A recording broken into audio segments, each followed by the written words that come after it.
O New Journalism é quase que uma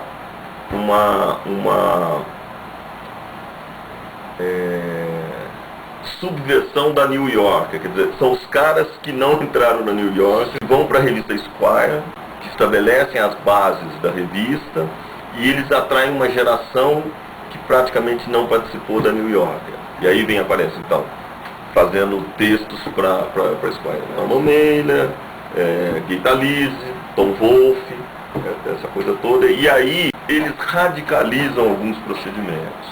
Por exemplo? Né? Por exemplo, a linguagem onomatopaica do Tom Wolfe. Né? Carro, tal. Isso é uma radicalização da linguagem. Certo? Exclamação, outra coisa. O Norman Mailer, quando ele trata a ele mesmo, Norman Mailer, na terceira pessoa. Você entendeu? Sabe? Então aí é um processo de radicalização do jornalismo literário e de uma ebulição. Eu acho que tem um peso muito forte dos anos 60. Um peso muito forte, até pelas escolhas. Né? Por exemplo, Vietnã, que é uma das coberturas importantes do New Journal. Né? Cassius Clay, Muhammad Ali, que quase todos eles, Gaita Lise, Norman Mailer, o George Clinton, que é um cara importante, né? Todos eles vão no Muhammad Ali como um grande ícone. Boa parte da cobertura do Tom Wolfe, o Radical Chic, os temas são muito dos anos 60.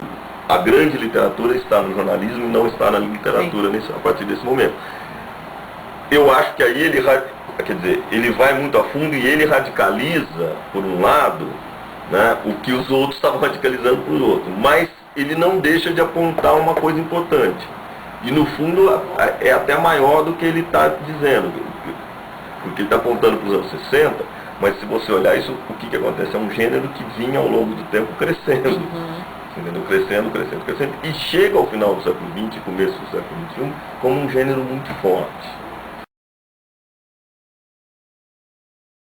A sensação que eu tenho é o seguinte: a realidade é uma revista espetacular, cheia de ideias maravilhosas, de pautas maravilhosas, de edições maravilhosas, mas o texto, a qualidade do texto das reportagens não acompanhava essas grandes reportagens que você tem, né? Um pouco por causa das deficiências da nossa vida aqui, quer dizer, certamente você não tinha possibilidade, na realidade, de deixar um cara 2 anos, 3 anos fazendo uma matéria. Né? O Truman Capote ficou 6 para escrever o A Sangue Frio. Nunca foi o forte da nossa tradição jornalística você trabalhar a narrativa, aquilo que eu costumo chamar da consciência do texto. O nosso jornalismo foi muito sempre por esse lado de que o texto meio que flui naturalmente. Né? Não é uma operação, não é uma construção, não é um trabalho, com exceção clara e sempre do sagradíssimo Euclides da Cunha, que se retirou para escrever o livro. Normalmente o jornalismo brasileiro é como se, uma imagem que é como se o texto nascesse dos fatos e não fosse uma operação em cima dos fatos. Né? Então, por isso, ao fazer isso, nós temos um texto, em geral, um pouco ingênuo, pouco trabalhado.